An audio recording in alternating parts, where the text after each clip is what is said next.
Hello, I'm Robert Lachey, and welcome to the Black College Sports and Education Foundation podcast. Every day during Black History Month, we celebrated the accomplishments of Black college sports luminaries, creating a moment for everyone to come and learn about the richness of Black college sports history and culture. There are some who have left an indelible mark on their sport with their skills, determination, and domination. Our final honor and salute goes to Doug Williams. Rising above the tide, Douglas Lee Williams was born August 9, 1955 in Zachary, Louisiana. At Shaneysville High School, he grew into an excellent athlete who was smart, speedy, and had a great arm. He caught the eye of Grambling State College legendary head coach Eddie Robinson and the Tigers staff that has started a dynasty in nearby Ruston. Starting in 1975, the 6'4", 235-pound quarterback's talent was instantly felt as he guided the Tigers to a 36-7 record as a 4-year starter. He led the Tigers to 3 Southwestern Athletic Conference championships and was a 2-time Black College Player of the Year. In 1977, Williams topped the NCAA in several categories, including 3,249 total yards from scrimmage, 3,286 passing yards, and 38 touchdown passes, and 8.6 yards per play. He finished 4th in the Heisman Trophy voting behind Division I stars Earl Campbell from Texas, Terry Miller from Oklahoma, and Ken McAfee from Notre Dame. Williams graduated with a bachelor's degree in education from Grambling and began to work toward his master's degree before starting his professional career. Doug Williams knew what it meant to be called a quote-unquote black quarterback, coming into the National Football League from a black college. Following in the footsteps of his predecessors like Parnell Dickinson, Gilbert Renfro, James Shaq Harris, and others, he faced the same discriminations and innuendos that prevailed in the NFL. Despite his college success, Tampa Bay Buccaneers offensive coordinator Joe Gibbs was the only NFL coach that showed interest in him as a quarterback. Gibbs raved that Williams was the best quarterback in the draft who possessed a big-time arm with perfect passing mechanics and was a natural leader. Very academic and extremely prepared and football smart, and recommended that the Buccaneers make Williams their first-round draft choice.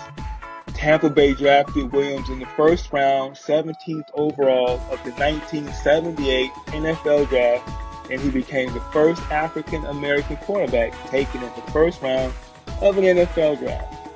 Tampa Bay had won just 2 games in the first 2 years of the franchise, and Williams went on to lead them to the playoffs 3 times in 5 seasons as a starter, and the Bucs played in the 1979 NFC Championship game. Williams was the only starting African-American quarterback in the NFL at the time. In a contract dispute after the 1982 season began, Williams felt he was underpaid and signed with the upstart United States Football League's Oklahoma Outlaws. In 1984, Williams led the Outlaws in passing, 261 of 528 passes for 3,084 yards and 15 touchdowns. The team later merged with the Arizona Wranglers to become the Arizona Outlaws. Williams completed 271 out of 509 passes for 3,673 yards with 13 touchdowns and 17 interceptions.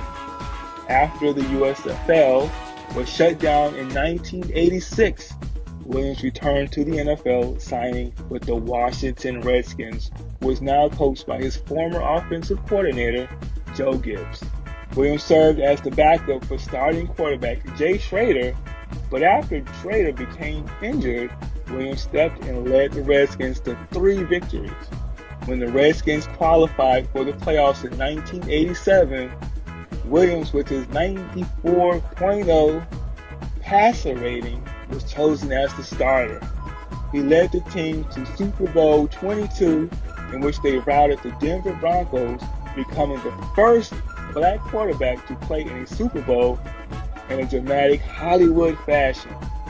Williams led the underdog Redskins against the Denver Broncos and legendary quarterback John Elway. After trailing 10-0 at the end of the first quarter, the Redskins set an NFL record by scoring 5 touchdowns in the second quarter. Williams completed 18 of 29 passes for 340 yards with 4 touchdown passes. He engineered a 42-10 rout and was named Super Bowl MVP. Williams' record-setting performance made him the first player in Super Bowl history to pass for 4 touchdowns in a half, and the only quarterback to throw for 4 touchdowns in a single quarter. And he became the first African-American starting quarterback to win a Super Bowl. When Williams retired, his record was 5-9 as Redskins starter. He had 100 passing touchdowns and 15 touchdowns in 88 NFL games.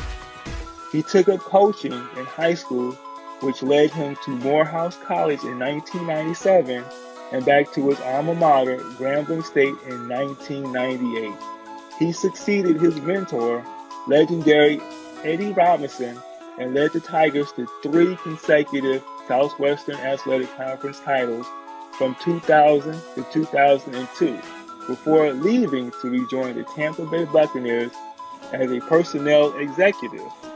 In 2014, he rejoined the Redskins as a team executive.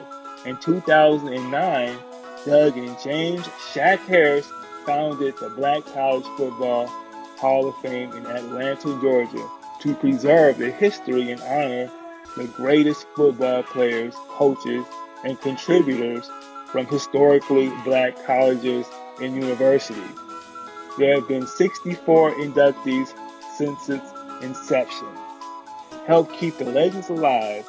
Visit the Black College Sports History and Legends website at www.edd.j.hayes.com. Remember to support the Black College Sports and Education Foundation, and that website is www.bcsportsfoundation.com. Thank you for supporting these podcasts, which we hope has enriched your appreciation for the legacies and dedication of the many outstanding contributors to Black College Sports and Legends. Continue to tune in weekly as we speak with career professionals who can expound on opportunities that will help students and athletes in career development and other options.